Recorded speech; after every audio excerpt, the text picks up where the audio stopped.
Hi, this is Dr. Nick. I'm the incrementalist here at HLTH2022, and I'm here with Chris McCann, and we're at the Current Health booth. Chris, thanks for joining me. Thank you very much for coming. I'm picking up a wee bit of an accent, part of my heritage. Yeah. Where are you originally from? So originally from the west coast of Scotland, a little town called Paisley, just outside That's north Glasgow. of England for those folks that go, I'm sorry. Now live in Boston, but I haven't lost the accent. It's not shifting anytime Yeah, let's hope not. soon. Yeah, for sure. So tell us a little bit about the history, because you've got an interesting path to this role. You're the CEO for this organization. Yeah. How did you get here? Yeah, so I started the company because of my own grandmother. I was actually a medical student at the time, and she's like many patients that we care for within the health service today. She had COPD, heart failure, dementia, bad eyesight, bad mobility, and kept getting admitted to hospital for things that I felt could and should be managed at home. Right. But I think being inside healthcare a little bit, you see the clinical, structural, operational reasons why it's really hard to do that. So started Current Health to break down all those barriers and make it easy for any health system to deliver care into the home to a patient like my grandmother. So, you know, one of the things that's evident here, Current Health, but it's Best Buy. Yeah. And I got to be honest, I mean, I'm a tech geek, so that's cool, Yeah. Best Buy in healthcare, but it sort of raises a question, how, why, what's going on there? Yeah. So people talk about virtual care, but that's actually a misnomer. It's still physical care. Yeah. It's just being delivered at home. Half of our patients don't have internet access.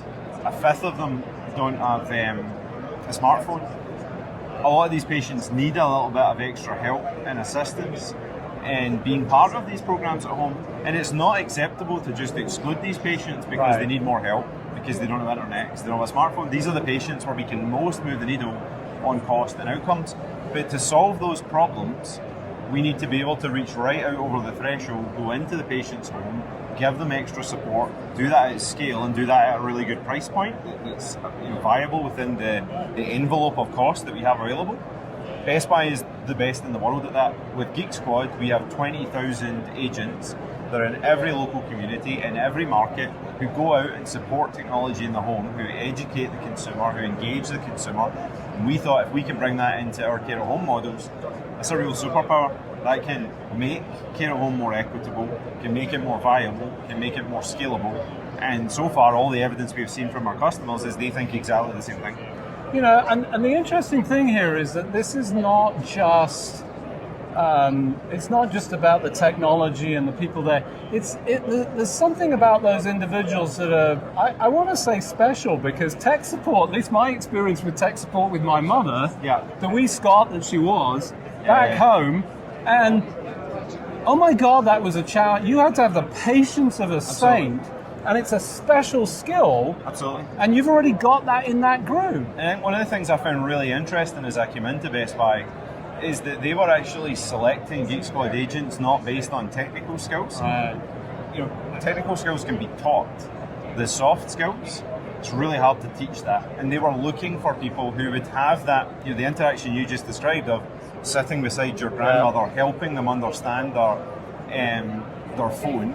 That was the type of people they were hiring. And as I've went and done Geek Squad ride-alongs with some of the team, they're amazing, amazing people, and that's what you see there. I just want to call it out, and this is important to me because I keep saying this.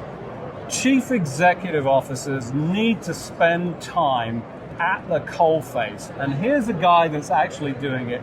That's a huge deal to me, and I can't imagine you didn't learn enormous amounts of insights. And it's for sure, it's actually also the Best Buy culture. Like, they really encourage their leaders and their leadership to go out into the home and see how things are actually working. And that really aligned with the Current Health values. What we want to try and encourage with our own team, our software engineers, our product managers, is we have to understand what the end patient and provider experience is. And that means going out and actually seeing it in the flesh, really understanding what it's like.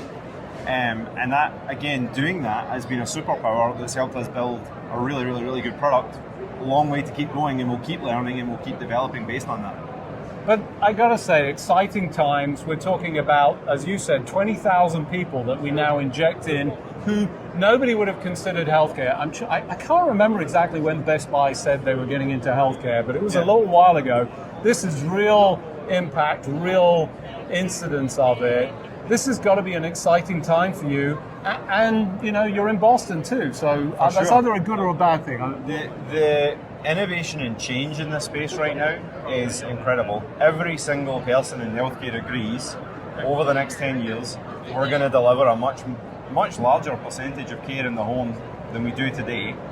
Current Health is now the market leader in doing that, and now we have this supercharged capability from Best Buy where we can really take this to scale, not just in the US market, but in the UK market and then around the world.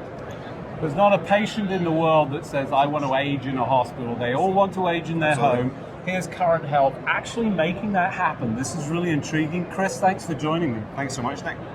This is Dr. Nick. I'm the Incrementalist here at HLTH2022. Delighted to be here, excited to see all the innovations.